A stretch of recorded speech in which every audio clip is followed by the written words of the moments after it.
n'avez plus aucune excuse pour ne pas être sur Internet. Aucune.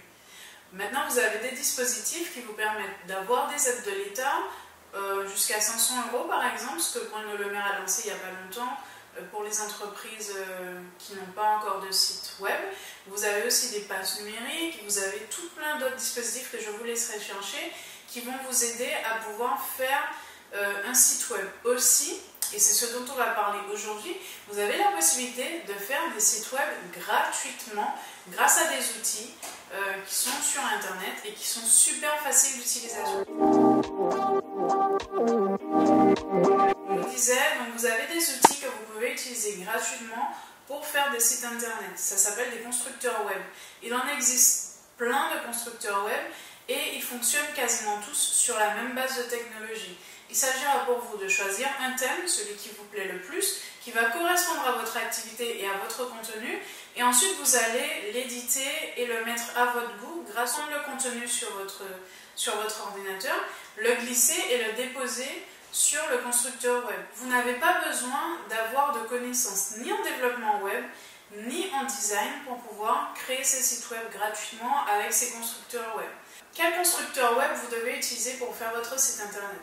Alors il y en a plein. Moi je vous conseillerais, si vous êtes débutant, que vous n'avez jamais rien fait dans le web, Weebly. C'est vraiment facile à prendre en main et ça va être très adapté aux débutants.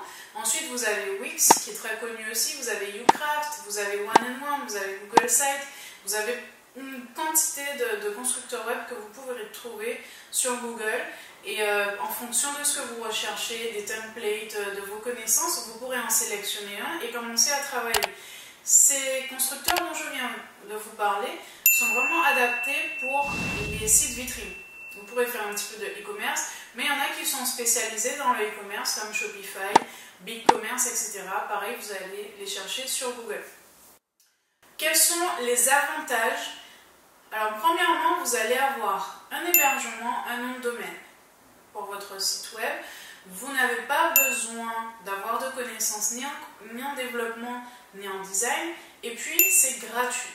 Mais il y a aussi des inconvénients et qui sont quand même assez importants en fonction de ce que vous voudrez mettre en place.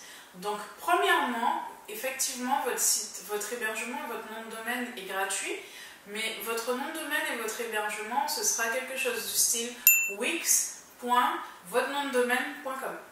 C'est-à-dire que vous n'aurez pas, par exemple, www.maboutique.fr, vous aurez www.wix.maboutique.fr. Donc en fait, vous aurez toujours le nom du constructeur web dans votre domaine. Si vous voulez avoir votre nom de domaine à votre nom, eh bien, il faut payer. Donc c'est là que commencent les paiements. À partir de là, tout ce que vous voudrez en plus, il va falloir le payer. Donc c'est comme si vous prenez un vol low cost, par exemple. Donc vous prenez un vol low cost Paris-Fort-de-France, ça va vous coûter effectivement 200 €, mais vous n'aurez pas de boisson, vous n'aurez pas de repas, les sièges seront serrés, etc. Là c'est pareil. Ça va être gratuit au départ, mais après, tout ce que vous voudrez ajouter, il va falloir le payer. Le deuxième gros inconvénient de ces plateformes, c'est que le SEO n'est pas optimisé en fait pour Google. Donc vous aurez beaucoup de mal à faire ressortir votre site web sur les...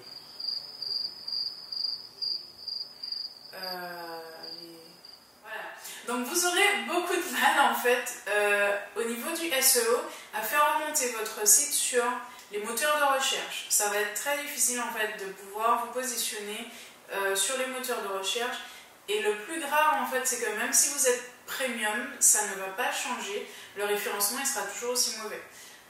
Donc ça c'est vraiment un inconvénient, surtout si vous voulez vous faire connaître, etc. Donc il va falloir vous dire que si vous avez ce genre de site, il va falloir mettre beaucoup d'argent en publicité pour que vous puissiez avoir un bon référencement. Le référencement naturel, il ne sera pas aussi évident. Le troisième inconvénient, et pour moi c'est vraiment le plus gros, c'est que l'hébergement et le nom de domaine, il n'est pas à vous, il est au constructeur web. Donc si demain, par hasard, ils ont un méga bug, si la société ferme, si peu importe ce qui se passe, il y a un problème, ben vous perdez tout. C'est-à-dire que c'est comme si vous construisez une maison sur un terrain et que le terrain n'est pas à vous. C'est exactement la même chose. Si demain il y a un problème, que le constructeur il ferme, que vous avez qu'il y a un bug, peu importe, ben votre site il sera impacté et vous allez vous retrouver sans rien et tout le travail que vous aurez fait, eh ben, il aura servi à rien. Donc voilà, ça c'est pour moi les plus gros inconvénients de ces plateformes. Après, utiliser ces plateformes pour débuter, quand vous n'avez pas de budget, quand vous voulez tester quelque chose, c'est vraiment une bonne solution. Parce que vous ne pouvez pas venir dans une agence ou voir un freelance et lui dire voilà je veux faire un site mais j'ai pas de budget. C'est comme si vous alliez à Carrefour et que vous disiez voilà je veux faire les courses mais j'ai pas d'argent.